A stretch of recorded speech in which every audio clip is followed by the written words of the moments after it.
अस्सलाम वालेकुम बच्चों, आज हम डिस्कस करने लगे एक कंडीशन जिसका नाम है RH इनकम्पैटिबिलिटी। तो RH इनकम्पैटिबिलिटी एक ऐसी कंडीशन होती है जो कि कब होती है, ड्यूरिंग प्रेगनेंसी होती है। जब क्या नाम है, जो आपके पास जो प्रेग्नेंट फीमेल होती है उसके और उसका जो फीटस होता है यानी जो उसका बेबी होता है उस उन दोनों में ना जो RH ब्लड टाइप्स होते हैं वो डिफरेंट होते हैं। एक पॉजिटिव होगा, दूसरा नेगेटिव होगा। तो ऐसी कंडीशन को हम क्या बोलते हैं, RH इनकम्पैटिबिलिटी। तो RH इसको हम पढ़ लेते हैं जल्दी से verbally thoroughly. RH incompatibility is a condition that can happen during pregnancy when the mother and baby have different RH blood types। तो मतलब दोनों, एक का पॉजिटिव होगा दूसरे का नेगेटिव होगा।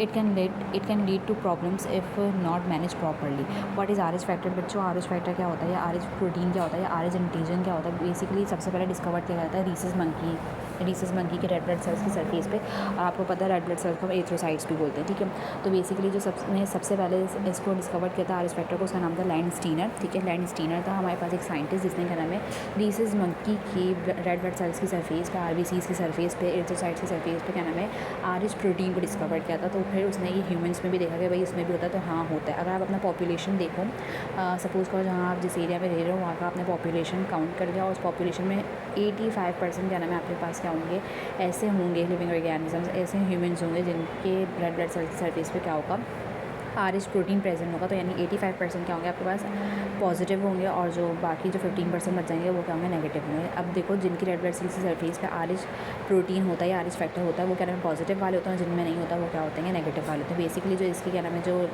डोमिनेंट एलील है वो कैपिटल D है। अगर कैपिटल D प्रेजेंट है किसी के क्या नाम है RBC की सरफेस पे, इट मीन्स दैट कि वो क्या आएगा, वो क्या नाम है RH पॉजिटिव है, यानी कि उसमें वो क्या है पॉजिटिव। जैसे A पॉजिटिव B पॉजिटिव होता है ना, तो वो इसीलिए होता है कि जिनमें क्या नाम है A एंटीजन में लगा हुआ और क्या नाम है RH प्रोटीन भी, और जो सिर्फ खाली A नेगेटिव है उसका मतलब ये कि उनके रेड ब्लड सेल की सरफेस पे एंटीजन तो हैगा A वाला, लेकिन क्या नाम है RH फैक्टर एब्सेंट है। अगर वो एब्सेंट है तो इट मीन्स दैट वो क्या है A नेगेटिव है। What is RH factor? RH factor is a protein on red blood cell. RH factor का एक ऐसी प्रोटीन है जो कि कहाँ पे होते हैं, रेड ब्लड सेल पे। RH factor is a protein on red blood cells. People are either या तो वो RH पॉजिटिव होते हैं या RH नेगेटिव होते हैं, have the protein, do not have the protein. How incompatibility happens occurs when RH negative mother carries and RH positive baby inherited from the father, जो कि फादर से इनहेरिट हो गया, ठीक है।